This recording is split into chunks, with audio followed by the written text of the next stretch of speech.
over to solvency, then journalism, inflation DA, and then the AI industry DA. Does anybody need that repeated?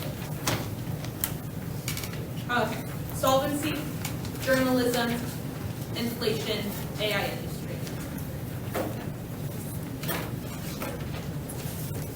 Is anybody not ready?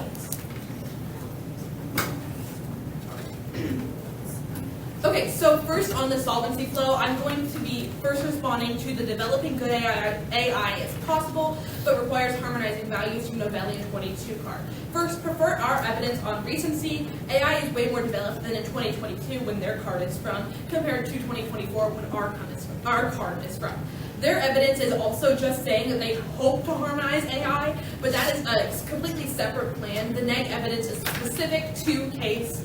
And I can look at our specific Montenegro card from the 2&C. It's the first card. It says licensing incentivizes data substitution, impacting core AI ethic principles, and it says like specifically that strong copyright provisions and a lack of carve-outs for data mining could potentially incentivize the use of data substitutions, and it talks about inferior data could result in a concept commonly referred to as garbage in, garbage out. So if they give by licensing, we create worse the opportunity to put worse data into AI, making AI less ethical. And then on to the argument that they only need to solve for a little bit. That solving for a little bit of the plan doesn't actually work, and there are disadvantages to the plan, aka less ethical AI. So their AAP card relies on trustworthy AI. It says that specifically in the 1AC. I can pull that up right now, that licensing requirements, never mind. So Ricard relies specifically on trustworthy AI, and they already conceded that it was too broad, which takes out the Hirono and Layette card, so the neg wins on that part of the argument as well. And then extend our McDolan 22 card, since the app didn't answer it in their 1AR, they tried to say not too broad, and then they also said that their plan applies to every single thing, so vote negative on that part of the argument. Moving on to the journalism DA. So first on the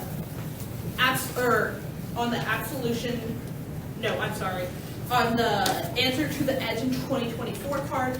As our original EDGE in 2024 card advocates, journalism isn't dying, it's just evolving. So the app is trying to claim that they solve for fair use, but to be able to properly answer and win this argument on a solvency standpoint, the app still can't win because the app has no solvency.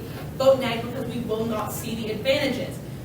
And then on the absolution turn, the app is grasping at straws with the absolution turn, no new in the 1 and the 1 and R. But the 1 and R, it is clearly explained how this is linking.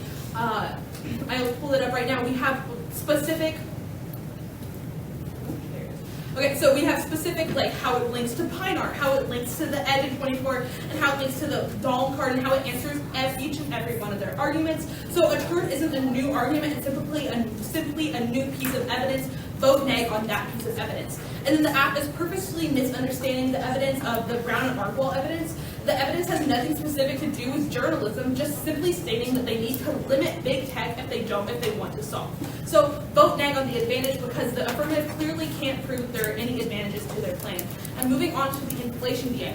So on the on the fair use is required card from Brown in 2021, we can say that the assumption is just because it's illegal to judge doesn't the exact same thing doesn't mean judges don't look through rose-tinted glasses like the rest of us. Judges are often rule their own values and therefore spillover is likely. If you don't believe that, believe our empirical evidence. We brought up 3 linked cards talking specifically about spillover, while the 2 affirmative cards are just talking about fair use. There's nothing in their cards about fair use or about spillover. Simply, they just define fair use. And because we have empirical evidence of spillover, vote neg on the link level alone. And then they also dropped our internal link and impact of. And since we have proven to link to the plan, the app must lose because econ collapse equals war. And then the first on the went unanswered turn. So the AAP didn't go unanswered card. We responded with direct clash with the Sternberg S all in 23 card. And we as the neg now have 2 cards on how their plan kills innovation. while the app repeats the same one. The AP 23 card has no warrants on innovation. It just says it will limit AI. And this was even said in the very first cross-examination. And then this links directly into the DA. The neg should win on link level alone. And then moving on to the impact argument, the harms of some people losing their jobs don't outweigh the loss that could be caused by losing groundbreaking research. AI is simply a tool and could be moved up in the air more than now, but you can't fast track time. And with that, I see absolutely nothing but a negative ballot because we've proven that there are no advantages to the affirmative case and that there are disadvantages.